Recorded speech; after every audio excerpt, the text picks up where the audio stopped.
Atan Likas pada hari ini 9 hari bulan April 2025, lebih kurang jam 5.20 petang, melaporkan satu kes terbaru yang panas. Selepas kes mineral, selepas kes pasir, selepas kes Pulau Belambangan, kini muncul pula kes terbaru balak.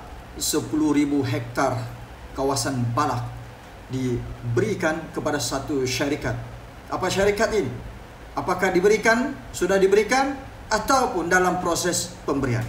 Nah, tular satu surat yang ditandatangani oleh Setiausaha Perhubungan Awam kepada Ketua Menteri Sabah, Effendi Muhammad Sunoh, kepada seorang pengarah Yayasan Sabah, Datuk Seri Haji Gulam Haidar, yang mana siapa Gulam Haidar?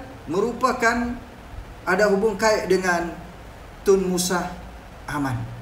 Diraskah menantukah? Lebih kurang. Ya, kalau salah tolong betulkan. Dalam surat ini tertera permohonan sebagai kontraktor membalak dan membeli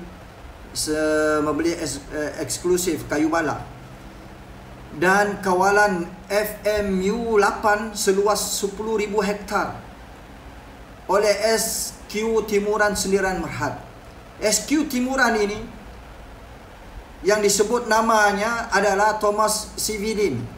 Apa hubung kait di antara mereka semua ini? Mungkin ini part pertama. Saya minta teman-teman orang Sabah, rakyat Sabah, pengundi Sabah, tolong share, tolong viralkan VTT ini. Atan bersedia untuk menanggung beban yang berat untuk mencari kebenaran dan untuk membela nasib rakyat Sabah. Kalau mereka mahu menyaman, saya bersedia untuk disaman di mana-mana mahkamah dalam negara kita, kerana saya mahu memperjuangkan nasib anak bangsa Sabahan, bukan memperjuangkan nasib diri saya sendiri. Kalau saya mau senang, saya hanya tutup mulut. Saya tidak akan ada tekanan dan juga ugutan kepada saya.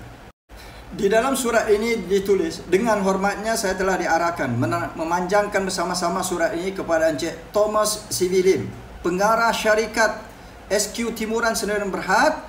Rujukan ada berhubung perkara di atas. Dimaklumkan bahawa perkara berkenaan telah dibawa ke perhatian Yang Amat Berhormat Datuk Seri Panglima Haji Nor, Ketua Menteri Sabah. Justru dikemukakan kepada pihak Tuan Datuk Seri untuk perhatian dan tindakan sesuai dengan nota bidai daripada Yang Amat Berhormat Ketua Menteri Sabah. Ini surat daripada Effendi Muhammad Sunoh, Setiausaha Perhubungan Awam kepada Ketua Menteri Sabah.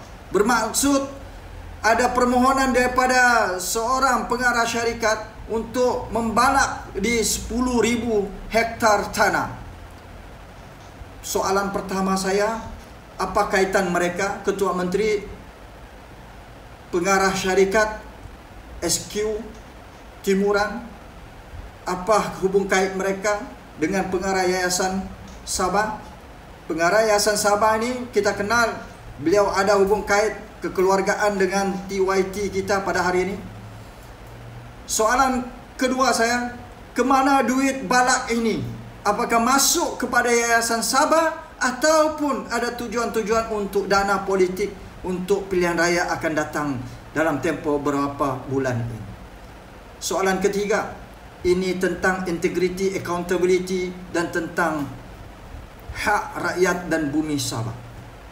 Kita mahu keadilan dan hak ini diperjuangkan rakyat Sabah. Ayuh, bersama-sama Atan. Kita tidak mahu jadi rakyat yang hanya bisu dan tuli, melihat kezaliman, melihat kerosakan demi kerosakan dilakukan oleh pihak-pihak, oleh pemimpin-pemimpin dalam kerajaan GRS pada hari ini. Justru saya mohon kepada Ketua Menteri Sabah dan pengarah Yayasan Sabah menjelaskan tentang surat ini, kerana surat ini telah viral dan telah tular. Tolong jelaskan, kerana ini berkaitan dengan hak rakyat dan bumi Sabah. Seterusnya saya juga mohon kepada sahabat-sahabat, teman-teman untuk viralkan, untuk share, kerana mungkin mereka akan spin ataupun mereka akan lari daripada menjawab isu ini. kita mahu mendidik rakyat Sabah, terutama mereka di pedalaman, terutama mereka yang tidak ada tanah. Mau mohon tanah pun sukar untuk buat rumah. Yang sudah usahakan puluhan tahun tanah mereka dirampas, dibagi kepada syarikat-syarikat. Itu pun amat sukar untuk kita perjuangkan. Isu mineral habis gondol. Isu pasir habis gondol. Isu pulau Belambangan terbuka gondol. Kini isu balak pula. Selepas ini isu apa lagi? Kalau air laut di sekitar bumi Sabak boleh dijual, boleh diambil, dibagi kepada koloni, maka mungkin laut di kawasan Sabak, di perairan Sabak pun boleh diorang ambil dan jual. Jadi saya mohon kepada rakyat Sabak, teman-teman, untuk mari bangun, bangkit bersama Atan. Ini tentang hak kita, bukan tentang Atan, tetapi untuk semua 3.591.800 penduduk dan mereka yang menjadi warga negeri Sabah secara sah. Part yang kedua bakal menyusul lebih panas lagi.